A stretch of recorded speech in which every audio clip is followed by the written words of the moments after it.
Snake, wait up! You forgot these.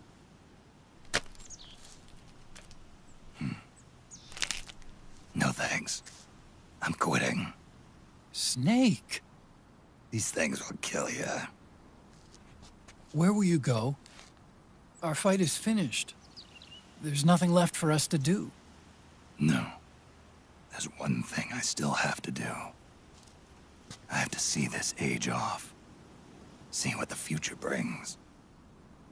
Sounds good to me. I'll go with you. Otacon, I'm gonna be dead soon. You don't have to come. You said it yourself, Snake. There's nothing inside you can pass on to the next generation. No genes, no memes. You're man-made. You're a beast. I know. A blue rose. There won't be any happy Beauty and the Beast ending for me. What little time I have left will be spent living as a beast. A shadow of the inside. Of the old age. Exactly. That's why you need me. As a witness. A witness. Yeah. Someone on the outside to bear witness to your final days. Someone to pass on your story. Not that I'm the only witness. But I'll remember everything you were. And stick with you to the end. Otacon. Besides, you wouldn't let me suffer Sonny's eggs alone, would you?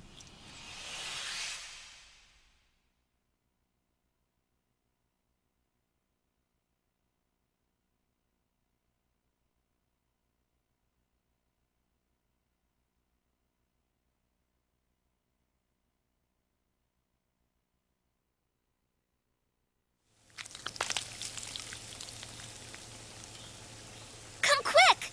They're ready! They look yummy! Sort of like the sun. It's rising again.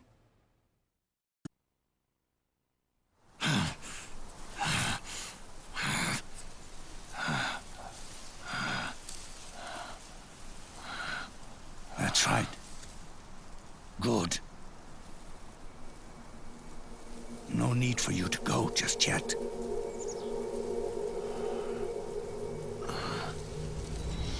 It's been a long time, Snake.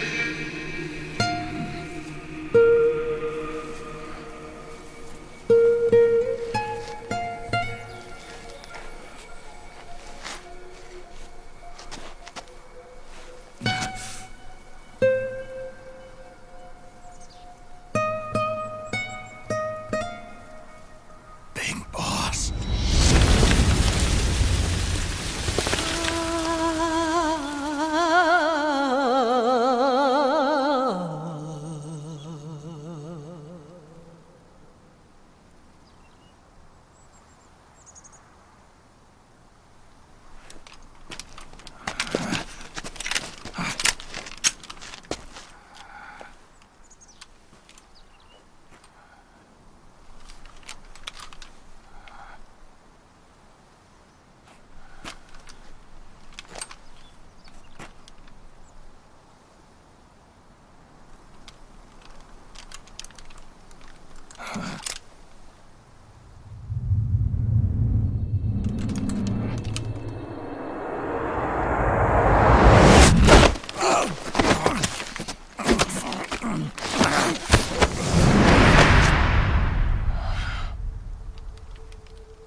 Let it go, my son.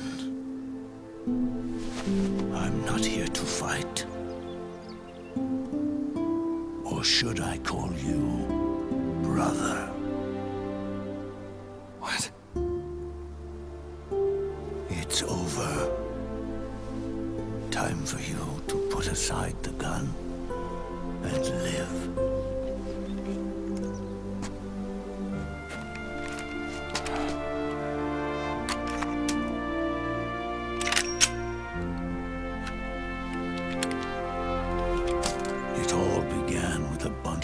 old fools. Now, they've all passed away. Their era of folly is over. I'm the only one left, and soon I'll be gone too. How can you still be alive? That body, liquid burned on the Volta, wasn't mine. That was the body of a clone. Solidus.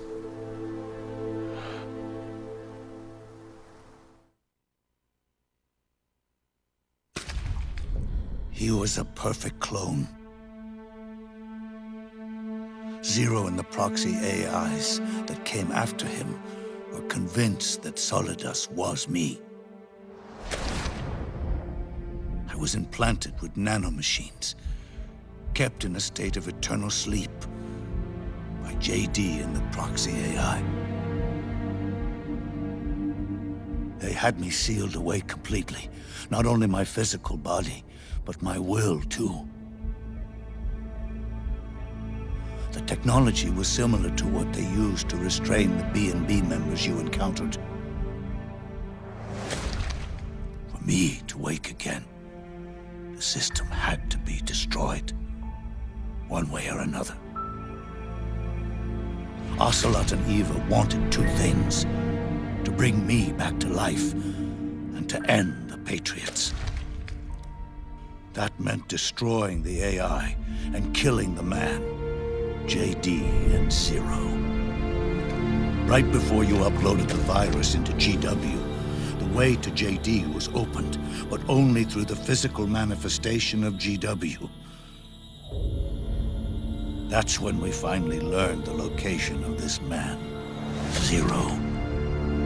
For me, and for them, for Naomi, nothing was more important. And it was for that they put their grand scheme into motion. Eva stole my body from them and reconstructed it by replacing the missing parts with pieces from Liquid and Solidus.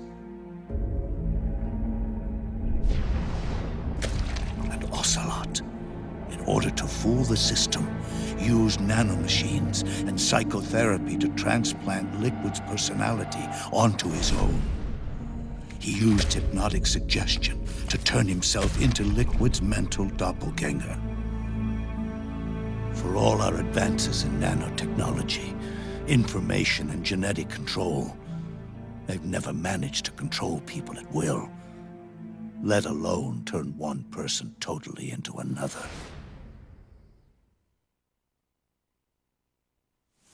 Under certain conditions, someone can be made to play a specific role.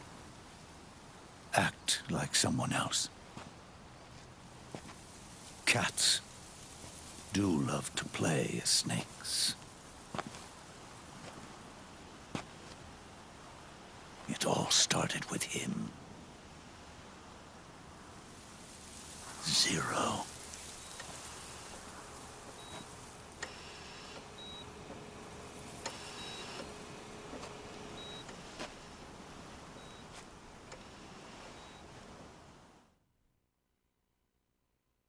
Zero grew old, and by the end his Patriots were being run by a network without shape or form. What do you mean, without shape or form? The proxies were only one small part of the vast cycle that Zero created. The corporations, for-profits, and research institutions that comprise the military-industrial complex were part of it too. They operated on budgets automatically allotted to them by the proxies. Accounts maintained by the Patriots. The network covered everything from weapons R&D and investment to production and marketing. It encompassed the people, the companies, even the laws that protect them. Politics and economics became nothing more than iterations of the same oppressively uniform system. I don't think anyone realized realized that it was all a setup, a mere set of norms. The Patriots were those norms, a neural network reduced to its simplest form. That's what they really represented. Uniformity without individual will, without change. But then one day, those norms suddenly deviated from that pattern and underwent a mutation. It was like the birth of a new life form. The system found a new way to propagate itself. War.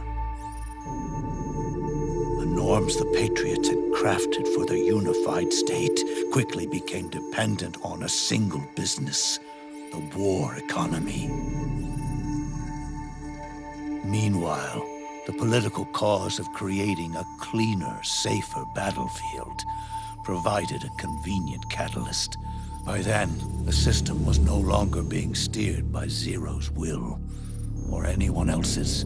It was then that the norms, manifested as AIs, the inheritors of Zero's will, began to reproduce and take on a life of their own. Zero's original intent was to carry on the boss's will and establish a unified world state, an inside world. But his successors failed to carry on his will. Eventually, JD became the very age itself, propagating its will as it pleased, and this age chose to act through economics instead of nation-states. Powered by the industrial and digital revolutions that came before it, this age gave birth to a twisted economic revolution, a battlefield revolution. It created a new world without substance. In this new world, there were no ideologies, no principles, no ideals, not even the thing she treasured most, loyalty. There was only the war economy. It was a colossal error in judgment, one Zero couldn't possibly have foreseen.